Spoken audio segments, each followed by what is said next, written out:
Affording a home in today's market is really challenging for many Americans. Affordability is a big issue, and oftentimes what you can afford, because you do qualify, is more of a fixer-upper in your area. And some of us are handy with fixing up the homes, and some of us aren't, and we need a little hand. So in today's video, I have Sterling Campbell from Loan Depot joining me, and he's going to talk about the renovation loans that they have for purchasing properties. So stay tuned.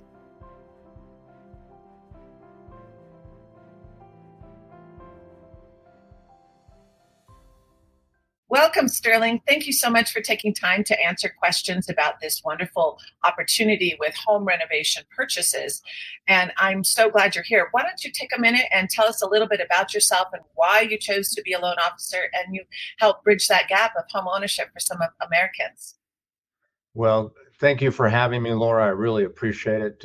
Truly is an honor to be on your show here.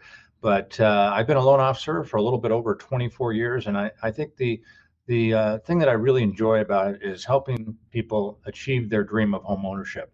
I've helped a lot of families that no one in their household, family members had ever owned a home before, and we were able to get them into their first home. So that was really a neat thing, But as you mentioned, I've seen on some of your postings before, for the majority of the population, the middle class, this is how we build wealth in this country, is by home ownership.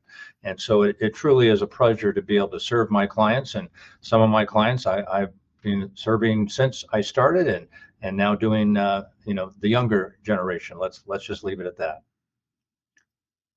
Oh, that's wonderful. That's exactly why I do it, because it is the fastest way to grow wealth. And it just gives us a grounding, a sense of something that's ours, and we get to come home to, make it as we need it to be. But not everybody gets that opportunity. So your role and my role are really important for helping the population achieve that. So let's get into the renovation for purchases. Talk a little bit about that program. Can you outline it for us? Absolutely. So the neat thing about the renovation mortgages, you can use this on conventional homes, conventional mortgages, FHA and VA. And we're sort of proud of it that we have the VA. We're one of the few lenders that does have that.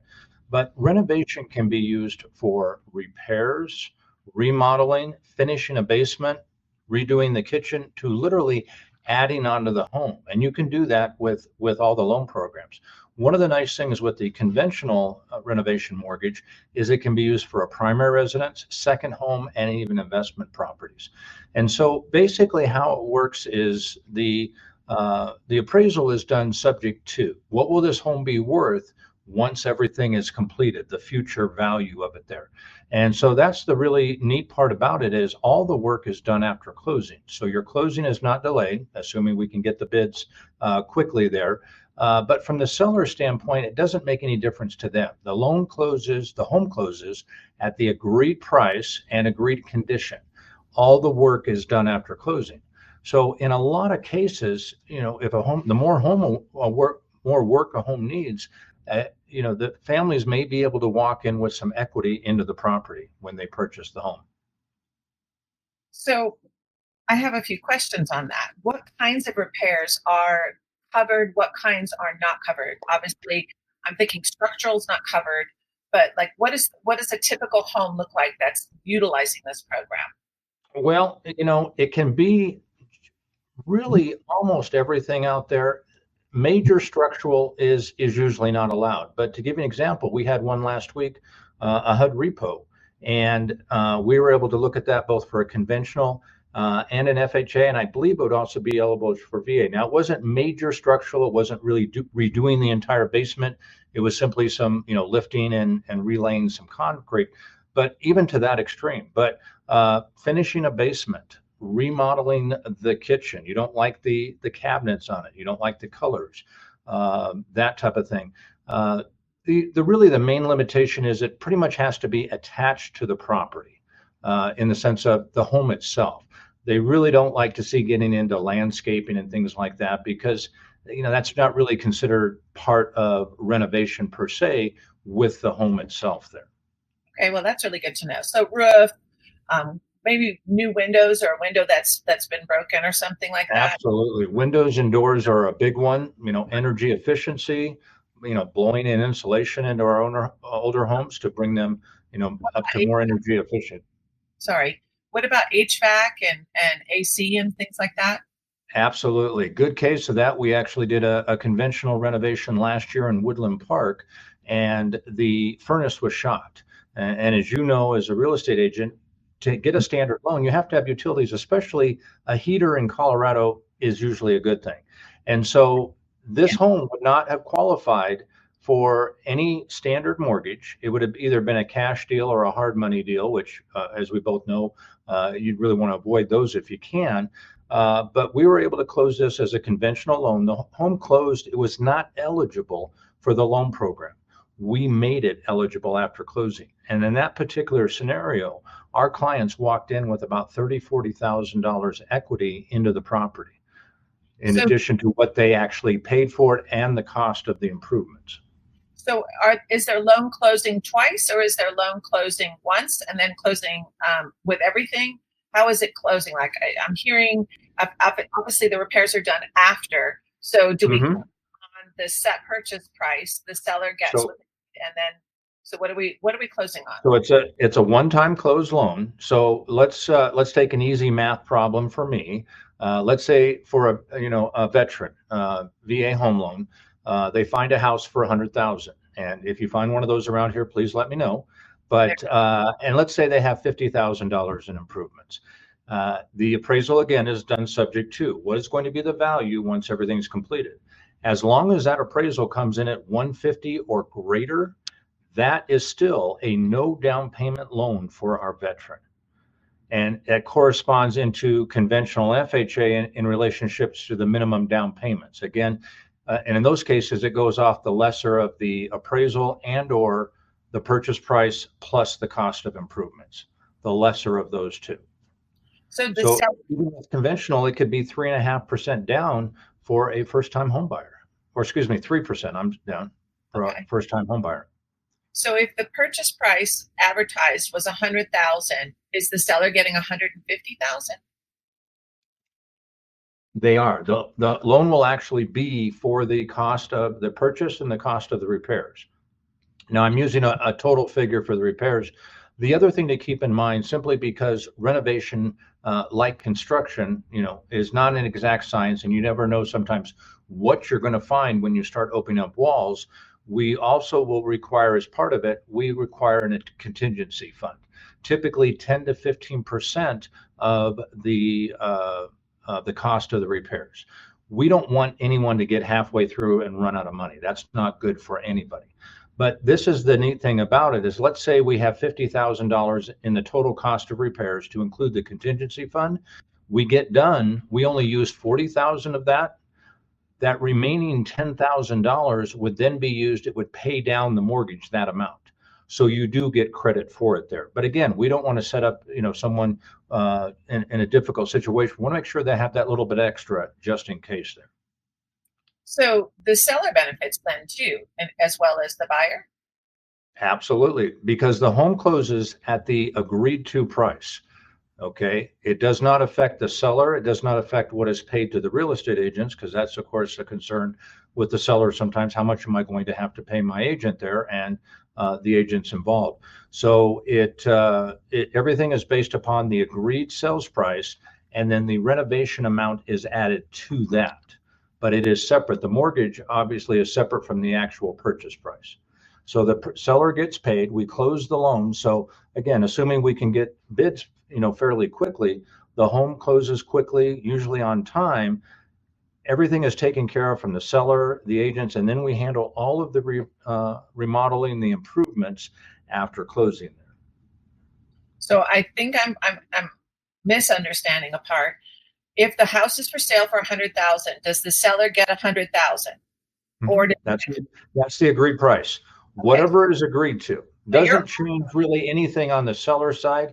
Everything is done on the mortgage side. But again, it is one mortgage, and then once you close, that's it. That's your mortgage. Just like you would on a normal purchase. There, it just simply has the additional funds available to handle the necessary improvements. One other important note I'd like to mention too is we do not require multiple bids. It's basically whoever the seller wants to work for and whatever the minimum licensing requirements are. For example, if you're having windows and doors replaced, that does not typically involve a general contractor. So again, minimum licensing requirements. Now we're going to do a basic background check. We want somebody who's been doing it, longer than a couple months, and isn't, your neighbor's cousin George down the street that just got into it last week. We want a little bit of experience. We will do a background check, check them out with regional building to make sure they do have the minimum license requirements, and of course, references and that type of thing, insurance. Again, we want to protect you as the future homeowner that this is going to be done. And that was my next question. What did the requirements of the contractor, but can the owner do some of this work themselves as long as they pull the permits? What we call self-help is an option, but it depends on the particular program and really your experience and how much is involved. So let's say, for example, that somebody's, a general contractor, but, the big concern is like any contractor, whether it's general or electrician, whatever the case may be, is yes, they know how to do the work, but they have a day job that they have to go to or a company they have to run. Are they really going to have the time to be able to do the necessary repairs? Because each of the renovation mortgages do have a limitation time frame wise, and that can vary a couple of months, sometimes 4 to 6 months, depending on the amount of improvements. But again, we want to get this done as quickly as possible, because in some places, families can't move in until the work is done, like as I mentioned with the furnace issue. Yeah, and that was my next question. In some situations, do they have to wait for a certificate of occupancy based on the work that permits that were pulled? They do not. Okay, so they just we just have to confirm that everything is done. Okay. And that, speaking of certificate of occupancy, this is sort of a side note, but actually I've run across this before, is on a conventional mortgage, if they found, say, a new construction that, God forbid, the owner ran out of money and it's sitting there half completed, that home could be completed using a conventional mortgage. So again, it can really open up some options there. And that conventional mortgage you have is a program is called what? Homestyle, and that's actually under Fannie Mae. There is a Freddie Mac program that we are working on adding to our portfolio, but we don't currently have that. But again, on the conventional side, use it on your primary, your new second home, or even for your investment property. Of course, as you know, Laura, investment properties require a much larger investment. So if you're putting that much money into your down payment, potentially closing costs, this is a way to help minimize the investor's out-of-pocket expense to handle all those repairs separately there. So, but once we close, let me clarify real quick. Once we close, whatever the loan program is, that is what it is. It's a conventional FHA or VA. And then whatever the standard requirements are on that going forward. But it closes one loan, one monthly payment. Absolutely. Okay. So it could be a 3.5% down for an FHA. It could be a 0 down for a vet, as long as it qualifies. And it could be an investor, which could be 25% or more down for the home style. Well, actually, investment properties can be done as little as 15% down on a single unit. The problem is the interest rate and the mortgage insurance is not pretty. So I recommend, if you can, to do at least 20%. One other neat thing too, and this was a recent change, I'm not sure if you're aware of this, Laura, but conventional Fannie Mae changed the requirements on an owner-occupied property, 2 to 4 family unit, as long as the owner resides in, first-time home buyer resides in one of the units. The down payment is only 3.5% for a first-timer, 5% for someone who's owned a home before. So that means you, as a buyer buying a primary residence, you could buy a 2 to 4 unit property as long as you reside into one unit for as little as 5% down and possibly even 3.5% down, depending on whether or not you've owned the home before. And then, of course, we can use the rental income to help you qualify to purchase the home, because you will have income coming in the property. So this was a major change for conventional loans. I don't think anything like this was ever available.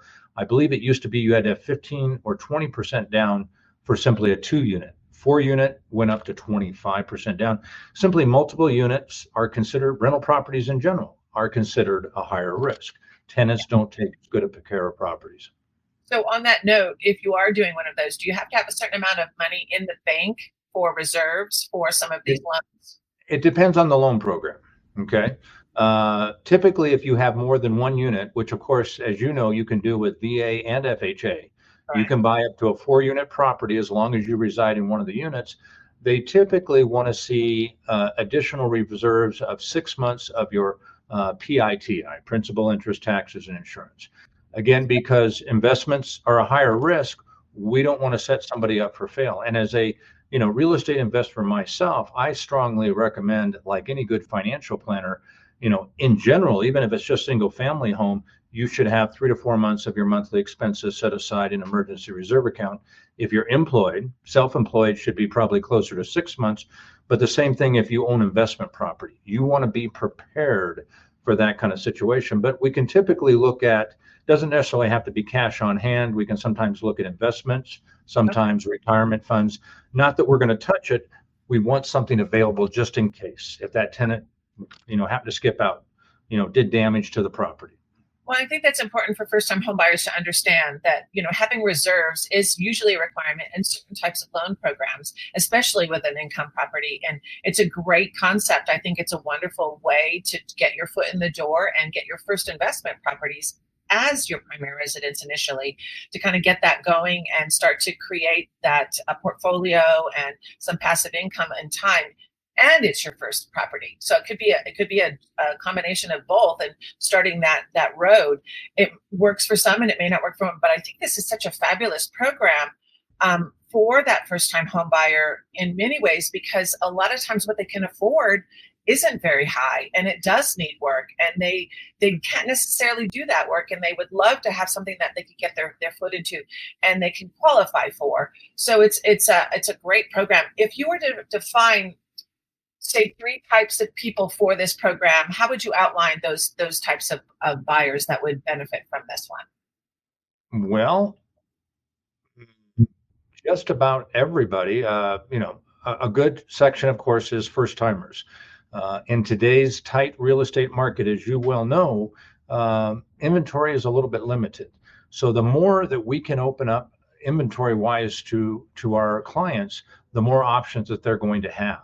And as you know, Laura, many times real estate agents will list properties only being available for conventional financing because FHA and VA do have what's called minimum property requirements.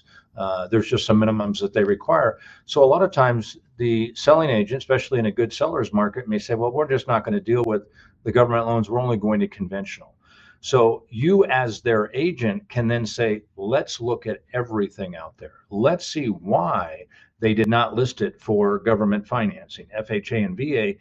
And many times, as you know, it can be something as simple as peeling paint. Government loans have a problem with that. So it can, number one, really open up your search potential to be looking at that. But then two, it can also open up some possibilities for investment properties, either as buying your primary residence with multiple units or investing directly in a rental property that may need repairs there. Limiting what you have to invest into real estate. And as a veteran myself, I've always, of course, enjoyed the fact that I could purchase a home without a down payment. Not everyone has that option, but there are some additional options without putting as much money into a property to achieve if one of the things you'd like to do is own investment properties. I know myself, if I had known as a young veteran that if I could have bought, up to a 4-unit property as a veteran with no down payment, I would have done that because we planned on and we did have investment properties. I did not know that at that time, but it can, again, just open a lot of options, especially who stays usually in their first home. Most of us will live there a year, 2, 3 years, and then life happens. Maybe a job change, transfer, more children coming, whatever the case may be, But then at that point, when you change that mortgage or that property into a full rental property, nothing changes on your mortgage. Everything remains the same because it was your primary residence for that first year or two. Yeah. I think opening doors is what we try to do, both you and I, on different ends. And I think it's sometimes scary for people their first time. They don't even realize all the options and opportunities there are. And the loan programs vary. Every lender has different loan programs. You have different ones than other lenders have. So it's really important also to just sit down with a loan officer in the beginning and just say, what's out there? What do I qualify for? What opportunities do I have? And these particular loans that we're discussing today are great opportunities for many people. I think it's wonderful. Absolutely. And like you know, I firmly believe, especially in today's market, being still more of a seller's market, you need to be underwriting approved before you go house hunting. Absolutely. Because if not, you're putting yourself at a disadvantage, because I can almost guarantee if you're competing with other offers, those other offers will be ready to go. You need to have you out of the way. You can then concentrate on finding that perfect home or almost perfect home that we're going to make perfect for you there. Well, and as a buyer's agent, I need to be aware of this program as I need to present it to a listing agent in my offer to say, hey, this is what we're offering. We're able to do this. I know you don't have it as a VA or FHA, but I actually have a pre-approval on this. And as a listing agent, I would be able to maybe bring your content into the listing and share it with buyers agents to make them aware that there are opportunities here. So don't, reach out to me. I've got some options, and that I can put that in my listing agent notes to help my seller find the right or the best option. And it just opens so many more doors for both the buyers and the sellers to find the right person and get the property back in good shape. The better our properties are around the community, the better our community is. So it's really helping our community, our buyers, our sellers. It's really a wonderful program, and I'm really was excited to hear about it and wanted to share it with my my YouTube channel. So so tell me a little bit about Loan Depot. Are they all over the US? Are there agents who have this? We are actually the third largest mortgage company direct lender in the country. We keep in service the majority of our loans in-house. And as you know, Laura, as a direct lender, that gives us the ability to do things a lot of your brokers simply can't do, one of which is the renovation mortgage, but we also have a lot of niche products too. So possibly for self-employed buyers, things like that, we have some ability to get outside of what we call the conventional box there. And so that also gives me the ability that I can do loans in all 50 states. And so Laura, of course, can set you up with a good agent in another state if she's not licensed there. And of course, we can handle you on the financing side, which I have found after 24 years, a town of 5 military installations. As you can imagine, I have a lot of clients all over the country right now. And that's such one. If people want to reach out to you, I will put your information in my description box below. But go ahead and tell them what your email is and how to reach out to you, and I will make sure that information is accessible to them on this video. So tell them a little bit. Great. Well, again, I do appreciate the opportunity today, Laura. So my email address is S, as in the first initial of my first name, Campbell. Campbell is like soup. C-A-M as in Mary, P as in Paul, B as in boy, E-L-L, at loandepot.com. So S Campbell at loandepot.com. My cell phone, 719-210-4353. But if you don't remember any of that, you can usually type in Sterling and Colorado, and you'll probably come up with me in mortgages. The odds are good. There's not a lot of Sterlings running around in our industry. No, it is really a unique name. It's really cool. Well, thank you so much for spending time with us today and offering this information about a great loan program out there. And I hope everyone watching and listening finds some value in this. And I'm so glad you were here today. And thank you so much, Sterling, for being with us. And I'll catch you on the next video. It was my pleasure. Thank you, everybody. Have a great day.